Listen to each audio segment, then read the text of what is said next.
Hello, my name is Dr. Cassandra Horn, and I'll be speaking with you briefly about community engagement within your research.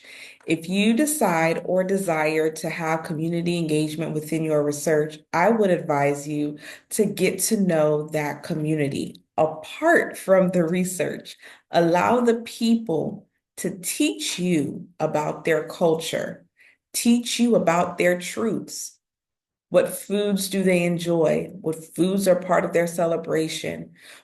Let them teach you about their culture, their environment. How do they care for their sick? How do they care for their elderly? How do they communicate with one another?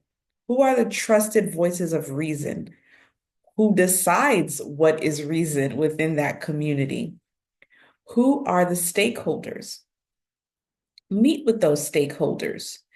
And then, after you speak with the stakeholders about your intentions within that community, engage and spend time with the community without any research, any intentions, but just to be there and be with them. Allow your face to be something that is not attached to only research. Why is that important?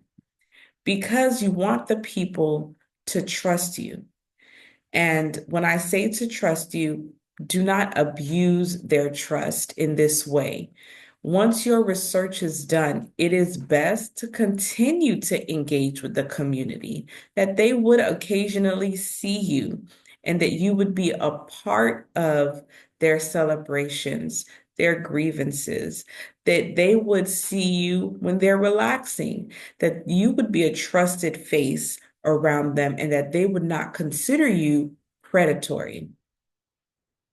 Also, something to consider is that the stakeholders should be involved in the research design. Allow them to speak into the work that you're doing and take their advice seriously.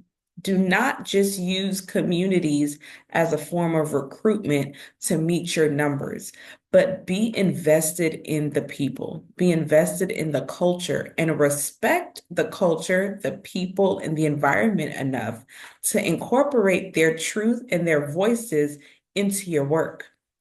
Let them be a part of the research analysis.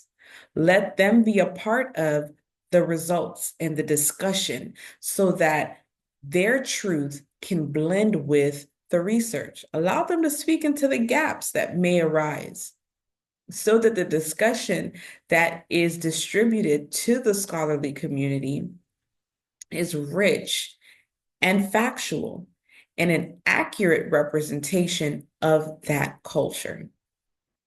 Also, share your results with the community.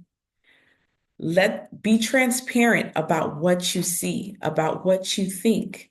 That way, if possible, they would be able to speak into interventions, maybe that other leaders would rise up to help speak to the issues that are found within your results. It could possibly lead to a long and fruitful relationship within that community that helps them in a more intimate way, which is ultimately should be the goal of community engagement research. It should be a mutual beneficial relationship that the people would take care of you in your work, and you will then in part take care of the people. It has been a pleasure to speak to you about a topic that I am so passionate and I love, and I hope that you find a community and that they become an integral part of your research.